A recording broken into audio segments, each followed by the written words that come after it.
Well, it was a heated exchange in a Georgia courtroom between the prosecutor leading a criminal case against Donald Trump and defense lawyers who are trying to have a case removed. Yeah, Fani Willis will be back in court today. She's accused of having a romantic relationship with the lawyer who she hired to investigate Trump's alleged attempts to overturn the 2020 election results in Georgia. A witness says Willis and special prosecutor Nathan Wade were romantically involved well before Wade was hired. Willis, visibly upset, pushed back against that claim, at one point waving papers in front of her, yelling, "It's a lie." Attorneys presented records that dove deep into their private lives, which angered Willis.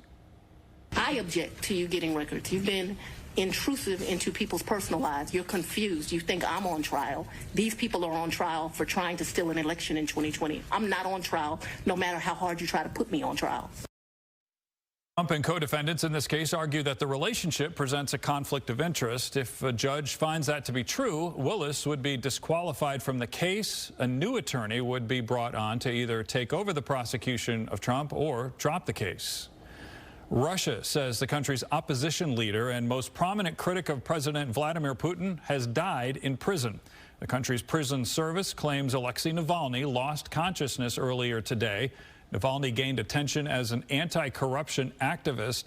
He founded a political movement opposing Putin and Russia's ruling party. Navalny survived a poisoning attempt in 2020 that he blamed on Russia's government. Soon afterward, he was sentenced to 19 years in prison on politically motivated extremism charges. A spokesperson says Navalny's team is working to confirm that he has died. All right, Fox News anchor Shannon Bream with Fox News Sunday joins me now. Good morning. Good morning, Brandon. All right, let's talk about some of this. And we start with Fani Willis drama in court. This, I guess, has the potential to derail at least one of the cases against the former president, right? Yeah, it could. You've got 19 co-defendants there, including the former president, all of them hoping that Fani Willis will be removed from the case. Maybe there's a shakeup, a new set of prosecutors, or a different agency takes on prosecution of this case. What they're really hoping for is a delay, especially the former president. He'd like to get this past the election. So, listen, I watched yesterday, and man, there are very few hearings that are that interesting in court. It's just started up again this morning. We'll have to wait and see what the judge assesses, because so far I haven't seen a smoking gun. You know, it's got to be that they were in a relationship. She hired him. Then the money that he was making, he spent on her.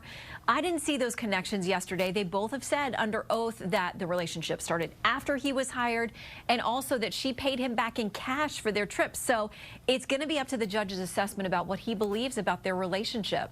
High drama factor on that one, indeed. All right, a lot of eyes on this topic of Alexi Navalny dying in prison. Of course, on one side, there was video of him in January looking haggard and lean, but you know there's going to be questions as to whether this was a political assassination.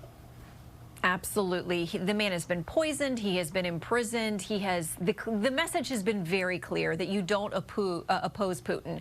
You know, running against him, running for other political offices. He was a respected dissident and attorney. His family has been desperately worried about him, and rightfully so, it looks like. Our Vice President, Kamala Harris, speaking at the Munich Security Conference just a few minutes ago, saying, regardless of what we find out about this, ultimately Russia is responsible for what happened to this man. Of course, there are a lot of obvious questions.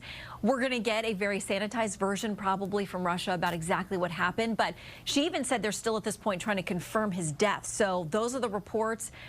She says the U.S. holds Russia responsible if indeed he's dead. All right, let's talk about Sunday. Who do you have on tap? So we've got Senator Tim Scott with us to talk about a lot of these showdowns on Capitol Hill over foreign policy spending, over national security issues dealing with Russia, the appropriations bills, which all have to be passed in the next 2 or 3 weeks, and no one's in town. The lawmakers have left. So we'll talk to him about that, and the fact that he's on the short list for President Trump, if he is indeed the GOP nominee for Vice President for Senator Scott, and also Chris Sununu, governor of New Hampshire, to talk about a lot of issues too, but he's still the top Nikki Haley advocate out there. South Carolina's next weekend. Does she stay in and take a drubbing in her home state? We'll ask. All right, we'll be watching. Shannon, thanks. See you Sunday. All right, Fox News Sunday with Shannon Bream airs right here on Fox 4 Sunday morning, 8 a.m.